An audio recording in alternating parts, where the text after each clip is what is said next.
ನಮಸ್ಕಾರ. ಮೇಷರಾಶಿಯ ಎಲ್ಲಾ ವೀಕ್ಷಕರಿಗೆ ಆತ್ಮೀಯ ಸ್ವಾಗತ. ಮಕ್ಕಳಿಗೆ ಆಶೀರ್ವಾದಗಳು ಮತ್ತು ಹಿರಿಯರಿಗೆ ಆದರದ ಪ್ರಣಾಮಗಳು. ಇಂದು ಈ ವಿಡಿಯೋವನ್ನು ಅಶ್ವಿನಿ, ಭರಣಿ ಮತ್ತು ಕೃತ್ತಿಕಾ ನಕ್ಷತ್ರದವರಿಗಾಗಿ ಸಿದ್ಧಪಡಿಸಲಾಗುತ್ತಿದೆ. ಪ್ರಸ್ತುತ ಮೇಷರಾಶಿಯವರು ಶನಿಯ ಸಾಡೇಸಾತಿಯ ಪ್ರಭಾವಕ್ಕೆ ಒಳಗಾಗಿದ್ದಾರೆ ಮತ್ತು ಪ್ರಸ್ತುತ ಅತ್ಯಂತ ಪ್ರತಿಕೂಲವಾದ ಹಾಗೂ ಕಠಿಣವಾದ ಸಮಯವನ್ನು ಎದುರಿಸುತ್ತಿದ್ದಾರೆ. ಇಂತಹ ಸಂಕಷ್ಟದ ಪರಿಸ್ಥಿತಿಯಲ್ಲಿ ನಿಮಗೆ ಏನಾದರೂ ಒಂದು ಒಳ್ಳೆಯ ಸುದ್ದಿ ಕೇಳಲು ಸಿಕ್ಕರೆ ಸ್ವಾಭಾವಿಕವಾಗಿ ಅದು ನಿಮ್ಮ ಮನಸ್ಸಿನ ಮೇಲೆ ತುಂಬಾ ಧನಾತ್ಮಕ ಪರಿಣಾಮ ಬೀರುತ್ತದೆ. ಈಗ ನೀವು ಒಂದು ವಿಷಯವನ್ನು ಗಮನಿಸಬೇಕು. ಇದು ಸಾಡೇಸಾತಿಯ ಅವಧಿಯಾಗಿದೆ. ಈ ಸಾಡೇಸಾತಿಯ ಮಧ್ಯೆಯೇ ಚಂದ್ರ ಮತ್ತು ಮಂಗಳನ ಸಂಯೋಗದಿಂದ ಮಹಾಲಕ್ಷ್ಮಿ ರಾಜಯೋಗವು ಹಠಾತ್ತಾಗಿ ನಿರ್ಮಾಣವಾಗಿದೆ.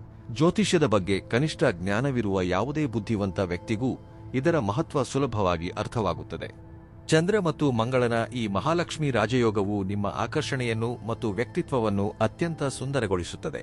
ಇದರೊಂದಿಗೆ ನಿಮ್ಮ ವ್ಯಕ್ತಿತ್ವ ವಿಕಸನಗೊಳ್ಳುವುದಲ್ಲದೆ ಅಪಾರ ಧನಸಂಪತ್ತು ಮತ್ತು ಸಮೃದ್ಧಿಯೂ ನಿಮ್ಮದಾಗುತ್ತದೆ. ಆದರೆ ನೀವು ಮಾಡಬೇಕಾದ ಒಂದೇ ಒಂದು ಕೆಲಸವೆಂದರೆ ನಿಮ್ಮ ಕೋಪ ಮತ್ತು ಭಾವನೆಗಳನ್ನು ನಿಯಂತ್ರಣದಲ್ಲಿಟ್ಟುಕೊಳ್ಳಬೇಕು. ಯಾವುದೇ ಕಾರಣಕ್ಕೂ ಉದ್ವೇಗಕ್ಕೆ ಒಳಗಾಗಬೇಡಿ. ತರಾತುರಿಯ ನಿರ್ಧಾರ ಬೇಡ. ಕೆಲವು ಜನರು ನಿಮ್ಮ ಗೌರವಕ್ಕೆ ಧಕ್ಕೆ ತರಲು, ನಿಮಗೆ ಬೆನ್ನಿಗೆ ಚೂರಿ ಹಾಕಲು, ಇದು ಕೇವಲ ಒಂದು ಉದಾಹರಣೆಯಷ್ಟೇ ಅಂದ್ರೆ ನಿಮಗೆ ನಂಬಿಕೆ ದ್ರೋಹ ಮತ್ತು ವಂಚನೆ ಮಾಡಲು ಸಕಲ ಸಿದ್ಧತೆಗಳೊಂದಿಗೆ ಹೊಂಚು ಹಾಕಿ ಕುಳಿತಿದ್ದಾರೆ. ಈ ಸಮಯದಲ್ಲಿ ನೀವು ಎಷ್ಟು ಜಾಗರೂಕರಾಗಿದ್ದೀರಿ ಮತ್ತು ಎಷ್ಟು ಬುದ್ಧಿವಂತಿಕೆಯಿಂದ ನಡೆಯುತ್ತೀರಿ ಎಂಬುದು ಮುಖ್ಯ. ಇದನ್ನು ನೀವು ಯೋಚಿಸಲೇಬೇಕು. ಯಾರನ್ನೂ ಕಣ್ಣು ಮುಚ್ಚಿ ನಂಬಬೇಡಿ. ನಿಮ್ಮ ಒಳ್ಳೆಯ ಸಮಯ ಆರಂಭವಾಗುತ್ತಿದೆ ಎಂದು ನಾವು ಹೇಳಿದ ತಕ್ಷಣ ನೀವು ಸಂಪೂರ್ಣ ಸ್ವತಂತ್ರರಾದಂತೆ ವರ್ತಿಸಬೇಡಿ.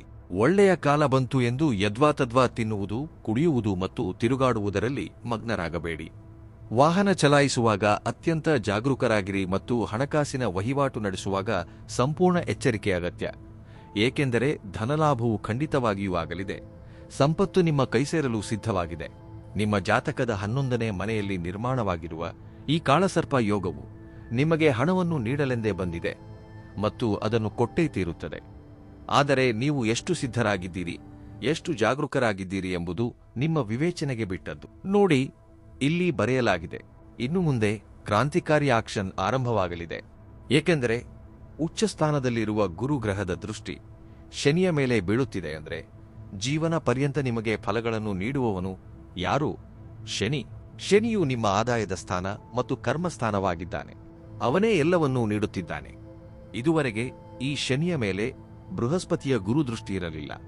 ಆದರೆ ಈಗ ಬಿದ್ದಿದೆ. ಇನ್ನು ಮುಂದೆ ನಿಮ್ಮ ಜೀವನದ ಎಲ್ಲಾ ಕ್ರಾಂತಿಕಾರಿ ನಿರ್ಧಾರಗಳು ಹೊರಬರಲಿವೆ. ಅತ್ಯಂತ ಉತ್ಸಾಹ ಮತ್ತು ಜಲಾವೃತವಾದ ಜುನೂನ್ ಪ್ಯಾಷನ್ ನಿಮ್ಮಲ್ಲಿ ಮೂಡಲಿದೆ. ನಿಮ್ಮೊಳಗೆ ಒಮ್ಮೆಲೆ ಬಲೂನಿನಂತೆ ಧನಾತ್ಮಕ ಶಕ್ತಿ ತುಂಬಿಕೊಳ್ಳುತ್ತದೆ. ಇದುವರೆಗೆ ನೀವು ಯಾವ ಆಲಸ್ಯತನವನ್ನು ಹೊಂದಿದ್ದೀರೋ, ಯಾವುದೇ ನಿರ್ಧಾರಗಳನ್ನು ತೆಗೆದುಕೊಳ್ಳುತ್ತಿರಲಿಲ್ಲವೋ ಅದೆಲ್ಲವೂ ದೂರವಾಗಿ ಈಗ ನಿಮ್ಮಲ್ಲಿ ಜಾಗೃತಿ ಬರಲಿದೆ. ನೀವು ಸಕ್ರಿಯರಾಗಿ ಮುನ್ನಡೆಯುತ್ತೀರಿ. ಇದು ಮೊದಲನೆಯದು. ಇನ್ನು ಎರಡನೆಯದಾಗಿ ಇದರ ಇತರ ಪ್ರಮುಖ ಪ್ರಯೋಜನಗಳೇನು ನೋಡಿ. ಇದು ನಿಮ್ಮ ಭಾಗ್ಯಸ್ಥಾನ. ಭಾಗ್ಯಸ್ಥಾನದ ಅಧಿಪತಿಯೇ ಉಚ್ಚರಾಶಿಗೆ ಬಂದಾಗ ನಿಮ್ಮ ಅದೃಷ್ಟವೂ ಉನ್ನತ ಮಟ್ಟದ್ದಾಗಿರುತ್ತದೆ. ನೀವು ಉನ್ನತ ಮಟ್ಟದ ಕನಸುಗಳನ್ನು ಕಾಣುತ್ತೀರಿ, ಉತ್ತಮ ಯೋಜನೆಗಳನ್ನು ರೂಪಿಸುತ್ತೀರಿ. ಮಹಾತ್ಮ ಗಾಂಧೀಜಿಯವರು ಅಂದು ಸ್ವತಂತ್ರ ಭಾರತದ ಕನಸು ಕಾಣದೆ ಹೋಗಿದ್ದರೆ ಇಂದು ದೇಶಕ್ಕೆ ಸ್ವಾತಂತ್ರ್ಯ ಸಿಗುತ್ತಿರಲಿಲ್ಲ. ಆದ್ದರಿಂದ ಕಲ್ಪನೆ ಮತ್ತು ಯೋಜನೆಗಳು ಅತ್ಯಗತ್ಯ. ಯೋಜನೆಗಳನ್ನು ರೂಪಿಸಿ, ಕನಸು ಕಾಣಿ. ಆ ಕನಸು ಖಂಡಿತ ನನಸಾಗುತ್ತದೆ. ಬರೆದಿಟ್ಟುಕೊಳ್ಳಿ, ಜಗತ್ತೇ ನಿಮ್ಮ ಕದತಲದಲ್ಲಿರುತ್ತದೆ. ಕೆಲವರು ನಂತರ ಕಮೆಂಟ್ ಮಾಡುತ್ತಾರೆ, ನನ್ನ ಜೀವನದಲ್ಲಿ ಏನೂ ಬದಲಾವಣೆ ಆಗುತ್ತಿಲ್ಲ, ಇದೆಲ್ಲವೂ ಸುಳ್ಳು ಎಂದು.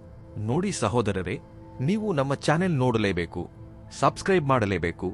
ಬೇರೆಲ್ಲೂ ನೋಡಬಾರದು ಎಂಬ ಹಠ ನಮಗಿಲ್ಲ. ಆದರೆ ಜ್ಯೋತಿಷ್ಯದ ಮೂಲ ಜ್ಞಾನವಿರುವವರು ಮಾತ್ರ ಇದನ್ನು ನೋಡಬೇಕು ಎಂದು ನಾನು ಪದೇ ಪದೇ ಹೇಳಲು ಒಂದು ಕಾರಣವಿದೆ. ನಾನು ಇದನ್ನು ಏಕೆ ಹೇಳುತ್ತಿದ್ದೇನೆ ಎಂದರೆ, ಇದರ ನಂತರ ಬರುವ ಮುಖ್ಯ ಭಾಗವೆಂದರೆ ಮಹಾದಶೆಗಳು. ಮೇಷರಾಶಿಯ ಪ್ರತಿಯೊಬ್ಬ ವ್ಯಕ್ತಿಯೂ ವಿಭಿನ್ನ ನಕ್ಷತ್ರಗಳಿಗೆ ಸೇರಿದವರಾಗಿದ್ದಾರೆ. ಒಬ್ಬರು ಕೃತಿಕಾ, ಇನ್ನೊಬ್ಬರು ಭರಣಿ ಮತ್ತು ಮತ್ತೊಬ್ಬರು ಅಶ್ವಿನಿ ನಕ್ಷತ್ರದವರಾಗಿರುತ್ತಾರೆ. ಹಾಗಾಗಿ ಇವರ ಗುಣಲಕ್ಷಣಗಳು ಬೇರೆಯಾಗಿರುತ್ತವೆ ಮತ್ತು ಇವರ ಮಹಾದಶೆಗಳು ವಿಭಿನ್ನವಾಗಿರುತ್ತವೆ. ಕೃತಿಕಾ ನಕ್ಷತ್ರದವರ ಮಹಾದಶೆಯೇ ಬೇರೆ ಇರುತ್ತದೆ. ಈಗ ಅನೇಕ ಬುದ್ಧಿವಂತ ಜನರು ಕೇಳುವ ಪ್ರಶ್ನೆ ಏನೆಂದರೆ, ಮೇಷರಾಶಿಯವರು ಜಗತ್ತಿನಲ್ಲಿ ಕೋಟ್ಯಂತರ ಜನರಿದ್ದಾರೆ, ಎಲ್ಲರಿಗೂ ಒಂದೇ ತರಹ ಆಗಲು ಹೇಗೆ ಸಾಧ್ಯ ಎಂದು ಕೇಳುತ್ತಾರೆ. ಆದರೆ ನಾವು ಇಲ್ಲಿ ನಕ್ಷತ್ರಗಳ ಆಧಾರದ ಮೇಲೆ ಸೂಕ್ಷ್ಮವಾಗಿ ವಿಶ್ಲೇಷಿಸಿ ಹೇಳುತ್ತಿದ್ದೇವೆ ಎಂಬುದನ್ನು ನೀವು ಅರ್ಥಮಾಡಿಕೊಳ್ಳಬೇಕು. ಈ ಜಗತ್ತಿನಲ್ಲಿ ಯಾರನ್ನೋ ಖುಷಿಪಡಿಸಲು ನಾವು ಇಲ್ಲಿ ಕುಳಿತಿಲ್ಲ ಮತ್ತು ಯಾರನ್ನೂ ಸಂಪೂರ್ಣವಾಗಿ ತೃಪ್ತಿಪಡಿಸಲು ಸಾಧ್ಯವೂ ಇಲ್ಲ. ನಾವು ಕೇವಲ ನಮ್ಮ ಜ್ಯೋತಿಷ್ಯದ ವಿಶ್ಲೇಷಣೆಯನ್ನು ನಿಮ್ಮ ಮುಂದೆ ಇಡುತ್ತೇವೆ. ಅದನ್ನು ನಿಮ್ಮ ಜೀವನಕ್ಕೆ ಅನ್ವಯಿಸಿ ಲೆಕ್ಕಾಚಾರ ಮಾಡಿಕೊಳ್ಳುವುದು ನಿಮ್ಮ ಕೆಲಸ. ಈಗ ಮುಂದಿನ ವಿಷಯಕ್ಕೆ ಬರೋಣ. ಇಲ್ಲಿ ಸೂರ್ಯನನ್ನು ನೀಚ ರಾಶಿಯವನೆಂದು ಪರಿಗಣಿಸಲಾಗುತ್ತದೆ ಎಂಬ ಪದವನ್ನು ಬಳಸಿದ್ದೇನೆಯೇ ಹೊರತು ಅವನು ಸಂಪೂರ್ಣ ನೀಚನಲ್ಲ. ಸೂರ್ಯನು ಈ ಸ್ಥಾನದಲ್ಲಿದ್ದಾಗ ನೀಚನಾಗುತ್ತಾನೆ. ಆದರೆ ಈಗ ಈ ಸ್ಥಾನದ ಅಧಿಪತಿ ಯಾರು? ಶುಕ್ರ. ಶುಕ್ರನ ಇನ್ನೊಂದು ರಾಶಿ ಇದಾಗಿದೆ. ಹಾಗಾಗಿ ಈ ಭಾವದಲ್ಲಿ ಸೂರ್ಯನ ಕಾರಣದಿಂದ ಸುಖದ ಕಲ್ಪನೆಯನ್ನು ಮಾಡಲು ಸಾಧ್ಯವಿಲ್ಲ. ಈ ಸೂರ್ಯನು ಕಣ್ಣಿನ ನೋವನ್ನು ನೀಡಬಹುದು, ಮುಖದ ಕಾಯಿಲೆಗಳು, ಚರ್ಮದ ಸಮಸ್ಯೆಗಳು, ಮುಖ ಹಾಗೂ ಕುತ್ತಿಗೆಯ ಸಮಸ್ಯೆಗಳು, ENT ಕಿವಿ, ಮೂಗು, ಗಂಟಲು ಸಮಸ್ಯೆಗಳು ಮತ್ತು ಹಲ್ಲಿನ ಕಾಯಿಲೆಗಳನ್ನು ನೀಡಬಹುದು. ಅಷ್ಟೇ ಅಲ್ಲ, ನಿಮ್ಮ ಮುಖದಿಂದ ಹೊರಡುವ ಮಾತುಗಳೇ ನಿಮಗೆ ಮುಳ್ಳಾಗಬಹುದು.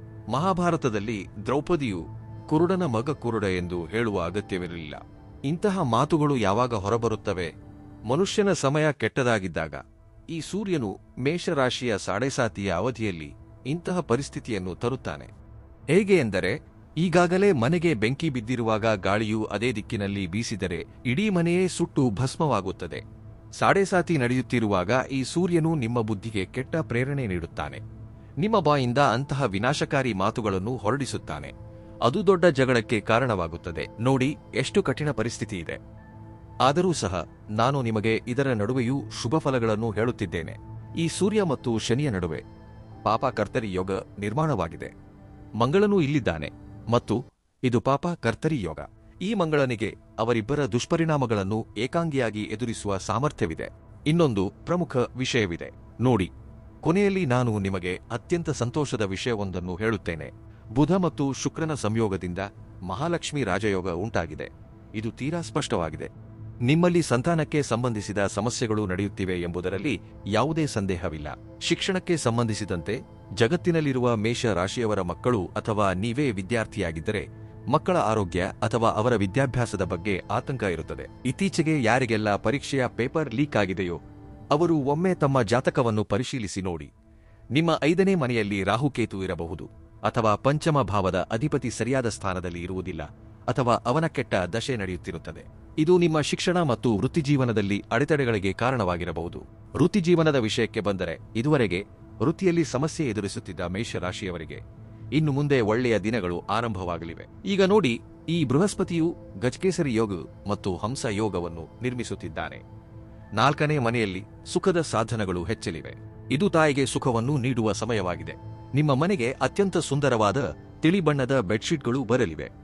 ಕಪ್ಪು ಬಣ್ಣದ ಬೆಡ್ಶೀಟ್ಗಳನ್ನು ಖರೀದಿಸಬೇಡಿ. ಸಮಾಜದಲ್ಲಿ ನೀವು ಕಳೆದುಕೊಂಡಿದ್ದ ಗೌರವ, ಪ್ರತಿಷ್ಠೆ ಈಗ ಮತ್ತೆ ನಿಮ್ಮನ್ನು ಹುಡುಕಿಕೊಂಡು ಬರಲಿದೆ. ಈ ಮಾತನ್ನು ಖಂಡಿತ ಬರೆದಿಟ್ಟುಕೊಳ್ಳಿ. ಈಗ ನಾನು ಮುಖ್ಯವಾಗಿ ಮಹಾದಶೆಗಳ ಕಡೆಗೆ ಬರುತ್ತೇನೆ. ಮೊದಲನೆಯದಾಗಿ ಅಶ್ವಿನಿ ನಕ್ಷತ್ರದವರ ವಿಷಯಕ್ಕೆ ಬರೋಣ. ಈ ಅಶ್ವಿನಿ ನಕ್ಷತ್ರದವರಿಗೆ ಯುವ ವಯಸ್ಸಿನಲ್ಲೇ ಶುಕ್ರನ ಮಹಾದಶೆ ಮುಗಿದು ಹೋಗಿರುತ್ತದೆ. ಹಾಗಾದರೆ ಈಗಿನ ಕ್ರಮ ಎಲ್ಲಿಂದ ಆರಂಭವಾಗುತ್ತದೆ? ಸೂರ್ಯನ ಮಹಾದಶೆಯಿಂದ. ಸೂರ್ಯನ ಮಹಾದಶೆ ಯಾರಿಗೆ ನಡೆಯುತ್ತಿದೆಯೋ ಆ ಸೂರ್ಯನು ಪಂಚಮ ಭಾವದ ಅಧಿಪತಿಯಾಗಿದ್ದಲ್ಲಿ ಸಂತಾನಕ್ಕೆ ಸಂಬಂಧಿಸಿದ ಅಥವಾ ಶಿಕ್ಷಣಕ್ಕೆ ಸಂಬಂಧಿಸಿದ ಸಮಸ್ಯೆಗಳು ಎದುರಾಗುತ್ತವೆ. ಅದೇ ರೀತಿ ಚಂದ್ರನ ಮಹಾದಶೆಯಲ್ಲಿ ಅತ್ಯಂತ ಆನಂದದಾಯಕ ಸಮಯವಿರುತ್ತದೆ. ಇದು ಅಶ್ವಿನಿ ನಕ್ಷತ್ರದವರ ಗಮನವಿಟ್ಟು ಕೇಳಿ. ಅದರ ನಂತರ ಚಂದ್ರ ಮತ್ತು ಮಂಗಳನ ದಶೆ ಬಂದಾಗ ಅನಾರೋಗ್ಯ ಅಥವಾ ಗಾಯದ ಸಮಸ್ಯೆಗಳಿದ್ದರೂ ನಿಮ್ಮಲ್ಲಿ ಅಪಾರ ಧೈರ್ಯ ಮತ್ತು ಉನ್ನತ ಪರಾಕ್ರಮ ಮೂಡುತ್ತದೆ. ರಾಹು ಮಹಾದಶೆಯು ಅತ್ಯಂತ ವೈಭೋಗವನ್ನು ನೀಡುತ್ತದೆ. ಬೃಹಸ್ಪತಿಯ ಗುರು ಮಹಾದಶೆಯಲ್ಲಿ ವಿದೇಶ ಪ್ರಯಾಣಗಳು ಅಥವಾ ಉದ್ಯೋಗಕ್ಕಾಗಿ ಹೊರರಾಜ್ಯ, ಹೊರದೇಶಗಳಲ್ಲಿ ಅಲೆಯಬೇಕಾಗಬಹುದು. ಈಗ ಶನಿ ದಶೆಯ ಕಡೆಗೆ ಬರೋಣ. ಶನಿ ದಶೆಯಲ್ಲಿ ಇವರು ರಾಜರಾಗುತ್ತಾರೆ. ರಾಜರಂತಹ ಸಾಮ್ರಾಜ್ಯವನ್ನು ಆಳುತ್ತಾರೆ. ಕೆಲವರು ಭಾವಿಸುತ್ತಾರೆ ಶನಿ ದಶೆ ಬಂದರೆ ದೇಶದ ಪ್ರಧಾನಮಂತ್ರಿಯಾಗುವ ಅವಕಾಶ ಸಿಗುತ್ತದೆ ಎಂದು. ಅದು ಸಿಗದಿದ್ದರೂ ನಿಮ್ಮ ಕರ್ಮ ಮತ್ತು ಅದೃಷ್ಟದ ಬಲದಿಂದ ಉತ್ತಮ ಶಿಕ್ಷಣದೊಂದಿಗೆ ಶನಿ ಮಹಾದಶೆ ಬಂದಾಗ ಮನುಷ್ಯನು ಉತ್ತಮ ಆಸ್ತಿಪಾಸ್ತಿ, ಭೂಮಿ, ಹಣ ಮತ್ತು ಗೌರವವನ್ನು ಸಂಪಾದಿಸುತ್ತಾನೆ. ಯಾರಾದರೂ ರಾಜಕೀಯದಲ್ಲಿದ್ದರೆ ಅವರು ಆ ನಗರದ ಮೇಯರ್, ಮುನ್ಸಿಪಾಲಿಟಿ ಅಧ್ಯಕ್ಷರಾಗುವ ಯೋಗವಿರುತ್ತದೆ. ಈ ಗ್ರಹವು ನಿಮ್ಮನ್ನು ರಾಜನನ್ನಾಗಿ ಮಾಡುತ್ತದೆ. ಆದರೆ ಬುಧನ ದಶೆ ನಿಮಗೆ ಅಷ್ಟೊಂದು ಶುಭದಾಯಕವಾಗಿರುವುದಿಲ್ಲ. ಇದು ನಿಮ್ಮ ವೃದ್ಧಾಪ್ಯದ ಸಮಯದ ಜಾತಕವಾಗಿದೆ. ಅದರ ನಂತರ ಬರುವ ಕೇತು ದಶೆಯು ಉತ್ತಮವಾಗಿರುವುದಿಲ್ಲ. ಇದು ಅಶ್ವಿನಿ ನಕ್ಷತ್ರದವರ ವಿವರವಾಯಿತು. ಇನ್ನು ಭರಣಿ ನಕ್ಷತ್ರದವರು ಅತ್ಯಂತ ಶಾಂತಚಿತ್ತರಾಗಿ ಕೇಳಿ. ಭರಣಿ ನಕ್ಷತ್ರದವರ ಜಾತಕವನ್ನು ನಾವು ಸೂರ್ಯನ ದಶೆಯಿಂದ ಆರಂಭಿಸೋಣ. ಸೂರ್ಯನ ದಶೆ ಇವರಿಗೆ ಅಷ್ಟೊಂದು ಉತ್ತಮವಾಗಿರುವುದಿಲ್ಲ, ಏಕೆಂದರೆ ಅವನು ಪಂಚಮೇಶನಾಗಿರುತ್ತಾನೆ. ಚಂದ್ರನ ದಶೆ ಅತ್ಯಂತ ಶುಭದಾಯಕವಾಗಿರುತ್ತದೆ. ಮಂಗಳನ ದಶೆಯು ಶುಭ ತರಲಿದೆಯಾದರೂ ಸಣ್ಣಪುಟ್ಟ ಗಾಯಗಳು, ಅನಾರೋಗ್ಯ, ಆಪರೇಷನ್ ಅಥವಾ ಸರ್ಜರಿಗಳಾಗುವ ಸಾಧ್ಯತೆ ಇರುತ್ತದೆ. ಅದರ ನಂತರ ಬರುವ ರಾಹುವಿನ 18 ವರ್ಷಗಳ ದಶೆ ಅತ್ಯಂತ ಅದ್ಭುತವಾಗಿರುತ್ತದೆ. ಬೃಹಸ್ಪತಿಯ 16 ವರ್ಷಗಳ ದಶೆಯಲ್ಲಿ ವಿದೇಶ ಪ್ರಯಾಣದ ಯೋಗವಿದೆ ಮತ್ತು ಶನಿಯ 19 ವರ್ಷಗಳ ಮಹಾದಶೆಯು ರಾಜರಂತಹ ಸುಖಭೋಗಗಳನ್ನು ನೀಡುತ್ತದೆ. ಈಗ ಕೊನೆಯದಾಗಿ ಕೃತಿಕಾ ನಕ್ಷತ್ರ. ಕೃತಿಕಾ ನಕ್ಷತ್ರವು ಸೂರ್ಯನ ನಕ್ಷತ್ರವಾಗಿದೆ. ಕೃತಿಕಾ ನಕ್ಷತ್ರದವರು ಈಗ ಅತ್ಯಂತ ಗಮನವಿಟ್ಟು ಕೇಳಿ. ಯಾರ ಜಾತಕದಲ್ಲಿ ಅಥವಾ ಹೆಸರಿನ ಮೊದಲ ಅಕ್ಷರ ಅಶೋಕ್, ಅಜಯ್, ಅಭಿಷೇಕ್ ಎಂದು ಆ ಅಕ್ಷರದಿಂದ ಆರಂಭವಾಗುತ್ತದೆಯೋ ಅವರು ಕೃತಿಕಾ ನಕ್ಷತ್ರದವರಾಗಿರುತ್ತಾರೆ. ಕೃತಿಕಾ ನಕ್ಷತ್ರದ ಮುಂದಿನ 3 ಚರಣಗಳು ವೃಷಭ ರಾಶಿಗೆ ಸೇರುವುದರಿಂದ ಮೇಷರಾಶಿಯಲ್ಲಿ ಕೃತಿಕಾ ನಕ್ಷತ್ರದ ಮೊದಲ ಚರಣಕ್ಕೆ ಅತ್ಯಂತ ಹೆಚ್ಚಿನ ಮೌಲ್ಯವಿದೆ, ಏಕೆಂದರೆ ಇದು ಮೊದಲ ರಾಶಿಯ ಮೊದಲ ಹಂತವಾಗಿದೆ. ಪ್ರಸ್ತುತ ಯುವ ವಯಸ್ಸಿನವರಿಗೆ ಚಂದ್ರನ ಮಹಾದಶೆ ನಡೆಯುತ್ತಿದ್ದರೆ ಉತ್ತಮ ಆಹಾರ, ಉತ್ತಮ ಬಟ್ಟೆ ಲಭ್ಯವಾಗಲಿವೆ. ಮಹಿಳೆಯರಾಗಿದ್ದರೆ ಚಿನ್ನ, ಬೆಳ್ಳಿ, ವಜ್ರ, ಮುತ್ತು ಹಾಗೂ ವಾಹನಗಳನ್ನು ಖರೀದಿಸುವ ಯೋಗವಿದೆ. ಮಂಗಳನ ದಶೆಯು ಭೂಮಿ ಮತ್ತು ಆಸ್ತಿಯನ್ನು ನೀಡುತ್ತದೆ. ಒಂದು ವೇಳೆ ಮಂಗಳನು ಜಾತಕದಲ್ಲಿ ಕೆಟ್ಟದಾಗಿದ್ದರೆ ಕೋರ್ಟ್ ಕಚೇರಿ ಅಲೆದಾಟ, ಸುಳ್ಳು ಆರೋಪಗಳು, ಜಗಳಗಳು ಅಥವಾ ಕ್ರಿಮಿನಲ್ ಕೇಸ್ಗಳು ಮನುಷ್ಯನ ಮೇಲೆ ದಾಖಲಾಗಬಹುದು. ರಾಹು ದಶೆಯ 18 ವರ್ಷಗಳು ಅತ್ಯಂತ ಉತ್ತಮವಾಗಿರುತ್ತವೆ ಮತ್ತು ಅದರ ನಂತರದ 16 ವರ್ಷಗಳ ಬೃಹಸ್ಪತಿ ಮಹಾದಶೆಯು ವಿದೇಶ ಪ್ರಯಾಣವನ್ನು ತರುತ್ತದೆ. ಇಲ್ಲಿ ನಾನು ಮೇಷರಾಶಿಯವರಿಗೆ ಒಂದು ಪ್ರಮುಖ ವಿಷಯವನ್ನು ಸ್ಪಷ್ಟಪಡಿಸಲು ಬಯಸುತ್ತೇನೆ. ಬೃಹಸ್ಪತಿ ದಶೆಯಲ್ಲಿ ನಾನು ವಿದೇಶ ಪ್ರಯಾಣ ಎಂಬ ಪದವನ್ನು ಬಳಸಿದ್ದೇನೆ. ವಿದೇಶ ಪ್ರಯಾಣ ಎಂದರೆ ಎಲ್ಲರೂ ವಿಮಾನ ಹತ್ತಿ ವಿದೇಶಕ್ಕೆ ಹೋಗುತ್ತಾರೆ ಎಂದಲ್ಲ. ಇದರ ನಿಜವಾದ ಅರ್ಥವೇನೆಂದರೆ ನಿಮ್ಮಲ್ಲಿ ಅನೇಕರು ವಿದೇಶದಿಂದ ಹಣ ಬರುವಂತಹ ವ್ಯಾಪಾರ ಮಾಡಬಹುದು, ಅಥವಾ ಬೇರೆ ರಾಜ್ಯಗಳೊಂದಿಗೆ ಆಮದು ರಫ್ತು ವ್ಯವಹಾರ ನಡೆಸಬಹುದು, ಅಥವಾ ನಿಮ್ಮ ಕಲೆ ಮತ್ತು ಕೌಶಲ್ಯಗಳು ವಿದೇಶಗಳಲ್ಲಿ ಮಾರಾಟವಾಗಬಹುದು. ಇದನ್ನು ಈ ರೀತಿ ಅರ್ಥೈಸಿಕೊಳ್ಳಬೇಕು. ಮೇಷರಾಶಿಯವರು ಸಾಮಾನ್ಯವಾಗಿ ಹವಳ ಧರಿಸಬೇಕೆಂದು ಯೋಚಿಸುತ್ತಾರೆ, ಆದರೆ ನೀವು ಹವಳದ ಬದಲು ಪುಷ್ಯರಾಗ ರತ್ನವನ್ನು ಧರಿಸಬೇಕು. ಯಾರಿಗೆ ಪುಷ್ಯರಾಗ ರತ್ನವನ್ನು ಖರೀದಿಸಲು ಬಜೆಟ್ ಇಲ್ಲವೋ ಅವರು ಮುಂಬರುವ ಜೂನ್ 18ರಂದು ಬರುವ ಗುರು ಪುಷ್ಯ ಯೋಗದ ದಿನದಂದು ಒಂದು ಸಣ್ಣ ಬಾಳೆಗಿಡದ ಬೇರನ್ನು ತಂದು ತಮ್ಮ ಮನೆಯ ಪೂಜಾ ಕೋಣೆಯಲ್ಲಿ ಇಡಬೇಕು ಅಥವಾ ತಮ್ಮ ಜೇಬಿನಲ್ಲಿ ಇಟ್ಟುಕೊಳ್ಳಬೇಕು. ಇಲ್ಲದಿದ್ದರೆ ಬೆಳ್ಳಿಯ ಒಂದು ಸಣ್ಣ ಡಬ್ಬಿಯನ್ನು ಮಾಡಿಸಿ ಅದರೊಳಗೆ ಇಟ್ಟುಕೊಳ್ಳಬಹುದು. ಪರಿಹಾರಗಳನ್ನು ಹೇಳಲು ನಮಗೆ ತುಂಬಾ ಭಯವಾಗುತ್ತದೆ, ಏಕೆಂದರೆ ಪರಿಹಾರ ಹೇಳಿದ ತಕ್ಷಣ ನಮಗೆ ಸಂಕಷ್ಟಗಳು ಆರಂಭವಾಗಿ ಬಿಡುತ್ತವೆ. ವಿಡಿಯೋ ನೋಡಿದ ತಕ್ಷಣ ಅದೆಷ್ಟೋ ಜನರು ಫೋನ್ ಮಾಡಿ, ಸ್ವಾಮಿ, ಡಬ್ಬಿಯನ್ನು ಎಷ್ಟು ಗಂಟೆಗೆ ತೆಗೆದುಕೊಳ್ಳಬೇಕು, ಇದನ್ನು ಈಗ ಏನು ಮಾಡಬೇಕು ಎಂದು ಕೇಳಲು ಶುರು ಮಾಡುತ್ತಾರೆ. ನಾನು ಯಾರ್ಯಾರ ಮನೆಗೆ ಹೋಗಿ ಫೋನ್ನಲ್ಲಿ ವಿವರಿಸಲಿ? ಇದಕ್ಕೆ ಸಂಬಂಧಿಸಿದಂತೆ ಒಂದು ಹಳೆಯ ಕಥೆ ಇದೆ. ಬ್ರಿಟಿಷರ ಕಾಲದಲ್ಲಿ ಒಬ್ಬ ಮೌಲ್ವಿ ಇದ್ರು. ಅವರು ಏನು ಮಾಡುತ್ತಿದ್ದರೆಂದರೆ, ಯಾರಾದರೂ ಕಷ್ಟ ಎಂದು ಬಂದರೆ ತಮ್ಮ ಗಡ್ಡದ ಒಂದು ಕೂದಲನ್ನು ಕಿತ್ತು ತಾಯಿತದೊಳಗೆ ತುಂಬಿಕೊಡುತ್ತಿದ್ದರು. ಹೀಗೆ ಮಾಡುತ್ತಾ ಮಾಡುತ್ತಾ ಒಂದು ದಿನ ಮಿಯಾಜಿ ಅವರ ಗಡ್ಡದ ಎಲ್ಲಾ ಕೂದಲುಗಳು ಖಾಲಿಯಾಗಿ ಹೋದವು. ಅಂದಿನಿಂದ ಒಂದು ಗಾದೆ ಮಾತೆ ಚಾಲ್ತಿಗೆ ಬಂತು, ಮೌಲ್ವಿಯವರ ಇಡೀ ಗಡ್ಡ ತಾಯಿತಗಳಲ್ಲೇ ಮುಗಿದು ಹೋಯಿತು ಎಂದು. ಅದೇ ರೀತಿ ಜನರಿಗೆ ಉತ್ತರಿಸಿ ನಮ್ಮ ಜೀವನವೂ ಕಷ್ಟಕರವಾಗಿ ಬಿಡುತ್ತದೆ. ಅದಕ್ಕಾಗಿಯೇ ಪರಿಹಾರಗಳನ್ನು ಹೇಳಲು ನಮಗೆ ಭಯ.